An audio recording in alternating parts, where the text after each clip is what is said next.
Hello friends, எல்லாருக்கும் வணக்கங்க. இன்றைக்கி நம்ம சேனல் ஒரு மினி விளாக் தாங்க பண்ண போகிறோம். வாங்க வீடியோக்குள்ளே போகலாம். இது வரைக்கும் நம்ம சேனல் நீங்கள் சப்ஸ்கிரைப் பண்ணலாம், சப்ஸ்கிரைப் பண்ணிக்கோங்க. பெல் ஐக்கானை கிளிக் பண்ணிக்கோங்க. நம்மளோட கிராமங்கள் எவ்வளோ அழகாக இருக்குது பாருங்கள். இயற்கையான காற்று, அப்புறம் மரம், செடி, கொடிகள், அன்பான மனிதர்கள், இது எல்லாமே நிறைந்தது தாங்க நம்மளோட கிராமங்கள். இங்கே சுத்தமான ஆக்சிஜன் கிடைக்குதுங்க. இந்த காற்றை சுவாசிச்சுட்டு இந்த இயற்கை அழகை பார்த்துட்டு இருந்தோம்னாலே போதும், வேறு ஒன்றுமே தேவையில்லைன்னு சொல்லும் வாழ்க்கையில். அந்தளவுக்கு அழகான ஊர்களுங்க நம்ம கிராமங்கள். இப்போ நான் மதுரைக்கு வந்தாச்சுங்க. மதுரைக்கு இப்போ பாலத்தில் போயிட்டுருக்குங்க. கோரிப்பாளையத்துலேருந்து யானைக்கல் வரையும் இந்த பாலம் போகும். யானைக்கல்ன்றது பழங்கள்லாம் நிறைய விற்குங்க அந்த ஏரியாவில். இப்போ இந்த பாலத்தில் பார்த்திங்கன்னா சித்திரை திருவிழா டைம்லலாம் கொஞ்சம் கூட இடம் இருக்காதுங்க. அந்தளவுக்கு கூட்டம் நிரம்பி வழியும். அப்புறம் என்னோடய பழைய நினைவுகள்லாம் வந்துருச்சு. எங்கள் அம்மா அப்பா கூட நாங்கள் சித்திரை திருவிழாவுக்கு மதுரைக்கு வருவோம். இப்போ சிம்மக்கல் ஏரியா வந்துருச்சுங்க. இப்போ சிம்மக்கல் ஏரியா தாண்டி நம்ம போயிட்டுருக்கோம். சிம்மக்கல் ஏரியா தான் இது போயிட்டுருக்கோம். இங்கேருந்து நம்ம அந்த சைடு போனோன்னா கோயில், மீனாட்சி அம்மன் கோயில் வந்துருங்க. லெஃப்ட் சைடு போனோன்னா மீனாட்சி அம்மன் கோயில் வந்துடும். கொஞ்சம் தூரம் நடந்தாலே போதும். இப்போ போயிட்டுருக்கோம். மதுரை ரொம்பவே அழகான ஊருங்க. இந்த தடவை என்னன்னு தெரியல, நான் ஊருக்கு போக மனசுக்கு ரொம்பவே கஷ்டமாக இருந்துச்சு. அது என்னன்னு எனக்கு சொல்ல தெரியல. அந்தளவுக்கு மதுரை விட்டு போகிறதுக்கு எனக்கு மனசே இல்லை இந்த தடவை. இப்போ ரயில்வே ஸ்டேஷன் ஏரியா வந்தாச்சுங்க. இப்போ போயிட்டுருக்கு, ரயில்வே ஸ்டேஷன்கிட்ட போய்கிட்டு இருக்கு. நம்ம இப்போ ட்ரெயினில் தான் பெங்களூர் போக போகிறோம். இப்போ ரயில்வே ஸ்டேஷனுக்குள்ளேயே வந்தாச்சு. லக்கேஜ்லாம் வச்சுருக்கிறதுனால நம்ம லிஃப்ட் இருக்க ஏரியாவுக்கே கால் டாக்ஸி விட சொல்லியாச்சு. உள்ளே வந்தாச்சுங்க. இப்போ நம்ம பெங்களூரில் வீட்டுக்கே வந்தாச்சுங்க. காலையில் ஆயிடுச்சு.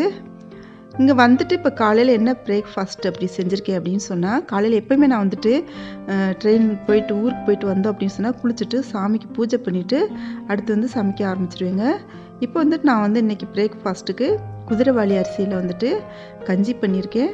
மோர் கலந்து சாப்பிட்டு பார்க்கலாம். அவ்வளோ அருமையாக இருக்குங்க. மோர் கலந்து சான்ஸே இல்லை. அவ்வளோ ஒரு மன நிறைவாக இருக்கும். இந்த மாதிரி சாப்பாடெலாம் சாப்பிட்டோன்னா அவ்வளோ நல்லா இருக்குங்க.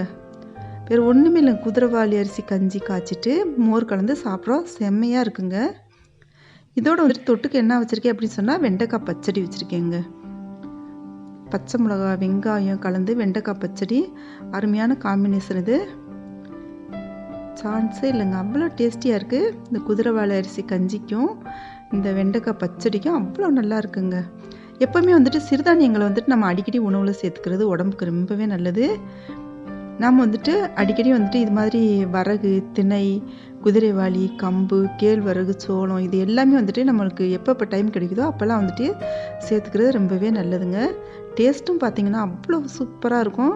அந்த கஞ்சிக்கும் அந்த பச்சடிக்கும் அவ்வளோ நல்லா இருந்துச்சு. நான் இந்த சிறுதானியங்களை என்னென்ன ரெசிபி பண்ணலான்னு சொல்லிட்டு அடுத்தடுத்த வீடியோவில் நம்ம பார்க்கலாங்க.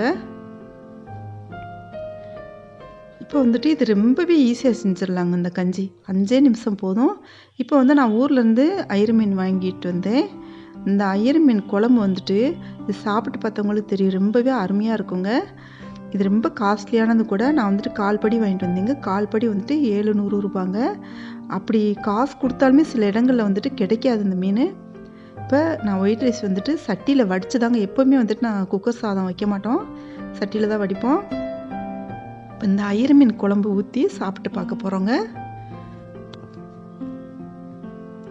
நீங்கள் அயிரமீன் சாப்பிட்ருக்கீங்களா? உங்கள் ஊர்லெலாம் அயிரமீன் கிடைக்குமான்னு சொல்லிட்டு, கிடைக்குதா, எப்படி இருக்கும், உங்களுக்கு பிடிக்குமா, இது எல்லாமே கமெண்ட்டில் சொல்லுங்கள். இப்போ இந்த வெள்ளை சாதத்தோடு அயிரமீன் ஊற்றியாச்சு. நான் ஒரு 10 மணி நேரம் கிட்ட நல்லா ஃப்ரெஷ்ஷாக இருந்ததுங்க. அந்த மீன் ஊர்லேருந்து வாங்கிட்டு வந்தேன், மதுரையிலேருந்து. நெல்பேட்டை மார்க்கெட்டில் கிடைக்குதுங்க இது. இப்போ பெசரிக்கலாம். இப்போ ஸ்பூன் வச்சு நம்ம கலந்துட்டு மீனும் நம்ம இந்த சாதம் கலந்து சாப்பிட்டு பார்க்கலாம் எப்படி இருக்குன்னு சொல்லிட்டு. உங்களுக்கு சான்ஸ் கிடைச்சா கண்டிப்பாக ஒரு தடவைனாலும் இதை ட்ரை பண்ணி பாருங்கள். அவ்வளோ ஒரு டேஸ்டியாக இருக்கும். சூப்பராக இருக்குங்க. அயிரமீன் குழம்போட இந்த மீனோடு சேர்த்து ஒயிட் ரைஸ் சேர்த்து சாப்பிடும்போது, பெசஞ்சு சாப்பிடும்போது அவ்வளோ ஒரு ருசியாக இருக்குங்க. வாழ்க்கையில் நம்ம ஒரு சில சாப்பாடு எப்போவுமே வாழ்நாளில் மறக்க முடியாது. அது மாதிரி தாங்க இந்த அயிரமீன் குழம்பும் அவ்வளோ ஒரு டேஸ்ட் ரொம்பவே அட்டகாசமாக இருக்குங்க. அவ்வளோ நல்லா நல்லா இருக்குங்க சாப்பிட்டு பார்த்தாக்க. நீங்களும் ட்ரை பண்ணி பாருங்கள். இந்த வீடியோ உங்களுக்கு பிடிச்சிருந்துச்சுன்னா நம்ம சேனல் இது வரைக்கும் நீங்கள் சப்ஸ்கிரைப் இல்லைனா சப்ஸ்கிரைப் பண்ணிக்கோங்க. பெல் ஐக்கானை கிளிக் பண்ணிக்கோங்க. எப்படி இருந்துச்சுன்னு சொல்லி கமெண்ட் பண்ணுங்கள், லைக் பண்ணுங்கள், ஷேர் பண்ணுங்கள். தேங்க்யூ.